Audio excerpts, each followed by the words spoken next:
నమస్తే, welcome to our channel. నేను రమ. ఈ రోజు మనతో ఉన్నారు ప్రముఖ ఆధ్యాత్మికవేత్త, తంత్ర జ్యోతిష్యులు చింతా రుక్మాంగదరావు గారు ఉన్నారు. మాట్లాడదాం. నమస్తే సార్. నమస్కారం అండి. మాతృదేవోభవ, పితృదేవోభవ, ఆచారదేవోభవ. సార్, చాలా దోషాలు ఉంటుంటాయి మన జీవితంలో. ఒక్కొక్కసారి ఒక్కొక్క దోషం వల్ల ఇబ్బంది పడుతూ ఉంటాం. అందులో భాగంగా బ్రహ్మహత్య పాతకం. ఈ దోషం చాలా ఎక్కువ ఇబ్బంది పెడుతుంది జీవితాన్ని చాలామంది అంటుంటారు. ఈ దోషం ఎందువల్ల వస్తుంది, ఉందని తెలిస్తే ఎలాంటి పరిహారం ఉంటుంది, ఎలా సరి చేసుకోవాలి? బ్రహ్మహత్య పాతకము జాతకంలో జ్యోతిష్ శాస్త్రం ఎలా గుర్తించవచ్చు అంటే, గురువు శని ఈ రెండు కలిసాయంటే బ్రహ్మహత్య పాతకం.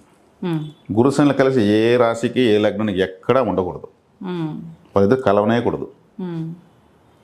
గురువు వచ్చేకటి బ్రహ్మ, శనేశ్వరుడు ఆయుష్కారకుడు, అంటే మరణాన్ని ఇచ్చేవాడు, మన ఆయుష్ను తుంచేవాడు. బ్రహ్మహత్య పాతకం వాళ్ళిద్దరు కలిసి వస్తుంది. ఈ బ్రహ్మహత్య గురుశనులు కలిసిన వాళ్ళకు మతిమరపు ఉంటుంది.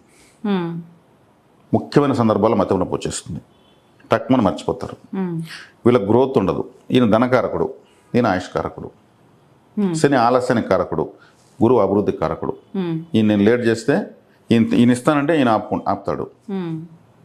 ఒక విధంగా గురు శనులు కలిసినటువంటి జాతకుల పరిస్థితి ఎలా ఉంటుందంటే, ఒక జైల్లో దుర్యోధనుడు భీముడు ఒకే జైల్లో ఉంటారు. వాళ్ళిద్దరి మధ్యలో వీళ్ళు కూర్చున్నట్టు ఉంటుంది. గొడవలు వాళ్ళకి, మధ్యలో కూర్చున్నప్పుడు టెన్షన్. గురువు శని జ్యోతిష్ శాస్త్రంలో అగ్రగణ్య గ్రహాలు ఇవి. కాబట్టి నేనేమి ఇవ్వను, నేర్పిస్తాను అంటాడు శనేశ్వరుడు. నేను అన్నీ ఇస్తాను, నేర్పించను, నేను అన్నీ ఇచ్చేస్తాను అంటాడు గురువు. లేదు నేర్చుకుంటేనే సాధించుకుంటారు అని శని అంటాడు. లేదు ఇస్తేనే నేర్చుకుంటారు అంటాడు గురువు. వీళ్ళ వాదోపాదంలో మధ్యలో జాతకుడు నలిగిపోతాడు.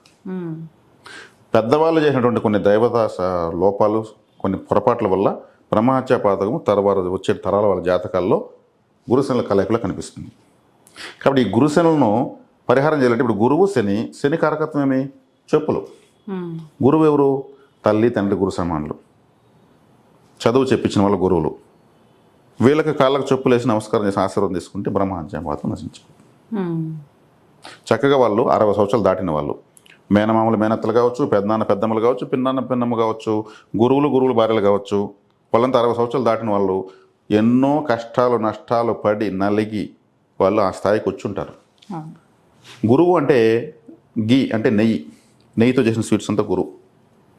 చక్కగా నేతి మిఠాయిలు తీసుకెళ్ళి వాళ్ళకి మన చేతితో తినిపించి, వాళ్ళ కాళ్ళు సాపమని చెప్పులు వేసి 4 అక్షింతలు పువ్వులు కలిపించి వేయమంటే వాళ్ళు నోరు నేతి మిఠాయితో వాళ్ళు ఎంత ఆనందపడతారు. కొంతమంది పండ్లు కూడా ఉండవు.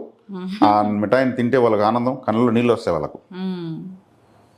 వాళ్ళు ఆశీర్వదించేటప్పుడు వాళ్ళ కళ్ళలో నుంచి ఒక రేస్ వస్తుంది, ఒక ఎనర్జీ ఆ సమయంలోనే వస్తుంది. అది చల్లగా ఉండు నాయన, నా ఆయుష్ అంతా నువ్వే పోసుకున్నా దీవిస్తారు, సంతోషంగా దీవిస్తారు. దెబ్బతో బ్రహ్మహత్య పాతకం ఎగిరి పక్కకు పోతుంది.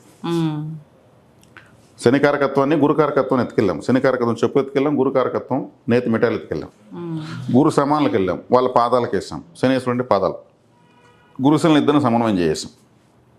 ఇలా చేస్తూ ఉంటే తరచు వాళ్ళ ఆశ్రమం తీసుకుంటూ ఉంటే గురుగ్రహాన్ని 16,000 జపము, శనిగ్రహాన్ని 19,000 జపము, హోమం చేయాలి. నల్ల గుడితో నువ్వులు పోసి దీపం పెట్టాలి, గుడి మొత్తం పొగలైపోయాలి.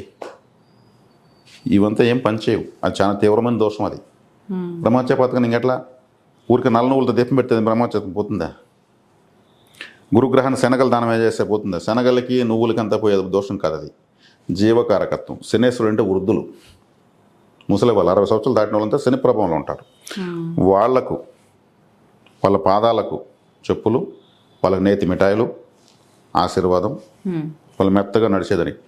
మోకాళ్ళ నొప్పులతో బాధపడిన ముసలి వాళ్ళకు ఆయింట్మెంట్ తీసేయచ్చు, ట్యాబ్లెట్స్ తీసేయచ్చు. మనకు కుదిరితే వాళ్ళని హాస్పిటల్కి వెళ్ళి ట్రీట్మెంట్ చేసి తొడుకొచ్చి వదలచ్చు.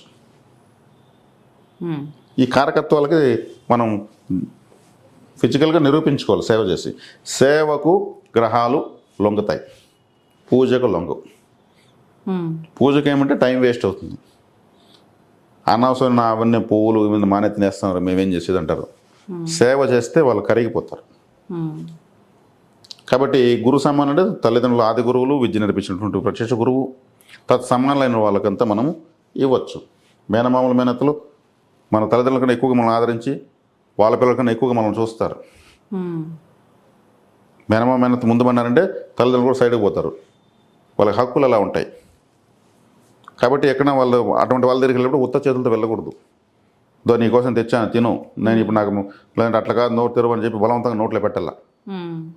అది ప్రేమ అభిమానం అంటే ఆడ పారేసి తింటే తినాడని పారేసుకుంటే అది కాదు.